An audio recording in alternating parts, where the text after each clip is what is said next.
Let's head out to East Rutherford, New Jersey, and welcome Kim Jones back in, who has been with the Giants all day long. And Kim, I saw some footage a little bit earlier of Odell Beckham. He's moving around. Tell me about how he looks.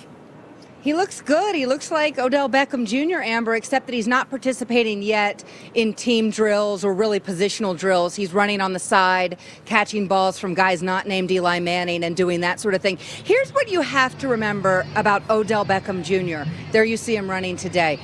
The Giants have to protect him from himself. And what I mean by that is Eli Manning will talk about what a great example he is for younger receivers because he goes all out in every drill. Well, at times, he expends so much energy in part of a practice that it's really detrimental for him to be out there for a full practice. The Giants have learned to manage that. But my point in talking about him and the way he goes 1,000 miles per hour is if he's not fully ready and the training staff hasn't fully cleared him, Amber, you're going to see him stay on the side because they know if they put him on the field, it's going to be all out, all go, every rep. And we also have some news about a new veteran joining the group there in New York. What's the deal with Leon Hall? Well, the 9-year Bengal has signed a 1-year contract with the New York Giants. Steve Spagnuolo, the defensive coordinator, says he'll initially play inside. There you see him against Antonio Brown, I believe. And Hall fulfills a Giants need in the slot. They don't have a true nickel corner. Now they do. Their first-round pick, Eli Apple, is more comfortable outside, as are their veteran corners, Dominique Rodgers-Cromartie and Janoris Jenkins. So Hall does fill a need, and the Giants are very pleased he was available. They like the idea of a veteran joining what's been a very young group here. And there's been so much focus on the defense there in New York because they were the worst in the league last year. We have reiterated that many times, probably more times than they would like to hear. But it is a reminder of what needs to happen. They've spent money there on free agency. They drafted there with the first pick in the draft. And now what is the mindset of that unit that you're seeing at camp? Well, I want to give you that answer a little bit from the other side, Amber. We know the Giants couldn't get to the quarterback last year. Now, Jason Pierre-Paul helped to change that in the second half of the season when he returned, but he was still dealing with that hand and his new reality with his right hand. So I asked Giants guard Justin Pugh, he's their left guard, he's faced these guys at different points, to give me a scouting report on a defensive line that he says isn't even comparison to what they had a year ago at this time. Here's what he told me. That a Jason Pierre-Paul with something to prove is one of the scariest defensive linemen in the league. I can add on to that, Amber, that JPP is in marvelous shape, was doing sprints after practice with Olivier Vernon. Let's get to Vernon.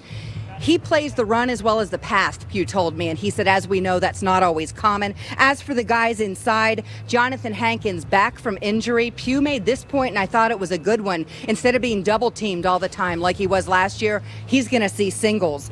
And then there's Snacks, Damon Harrison, who came over from the Jets. I asked Pugh about Snacks, and keep in mind, the Giants did play the Jets a year ago, and he said, unmovable, a brick wall. That is why Damon Harrison was the Giants' chief target when it came to free agency. They really wanted someone in the middle of that line, and according to Justin Pugh, they got an unmovable defensive tackle. And Kim, we're looking at them warming up there in practice, and you were there. You've been there for quite some time in New York covering this team, and we look at the past Super Bowls, and you think defense, and that was what this team was sort of known for, and part of that is having a certain swag about you with those defensive type teams. How does Steve Spagnuolo get that back? What does Steve bring to this defense with these new additions? I think he brings an unfailing energy, and I think that helps. I think he relates very well to his players. But Amber, I'll tell you this, the reminders don't just come from the media.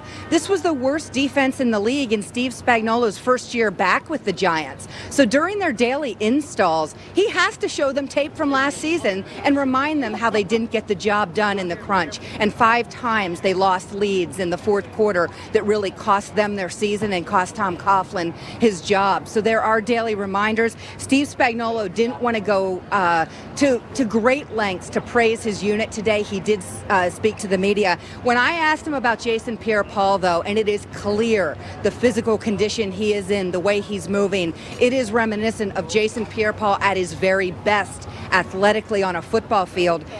Spags made us all laugh because he called him a natural knee bender. Amber, that's a Mayockism if I ever heard one. And what it means, Heath, as you know, is Jason Pierre-Paul is a very big man who is able very easily to play low and to get leverage low. And that is one of the things Spagnuolo liked. I like the fact that if you look at JPP, he just looks like he's in absolutely tremendous shape. Kim, are they doing a lot of one-on-ones? I mean, in the sense of the starting offensive line versus the starting defensive line in their team drills at the end of practice? Yeah, Keith, you're onto something there, because Pugh also told me that going against Olivier Vernon is making Eric Flowers better, and it trickles down from there, right? Pugh said, I'm going against Hankins or Harrison. It's going to make me better, and that goes all across the line. And right tackle Marshall Newhouse, who gets a lot of criticism around here. Is he the best right tackle in the league? No, he is not, but the Giants have confidence in him. He's having to deal with JPP on a regular basis. It's going to be interesting to see what right tackles in the league can handle that this season.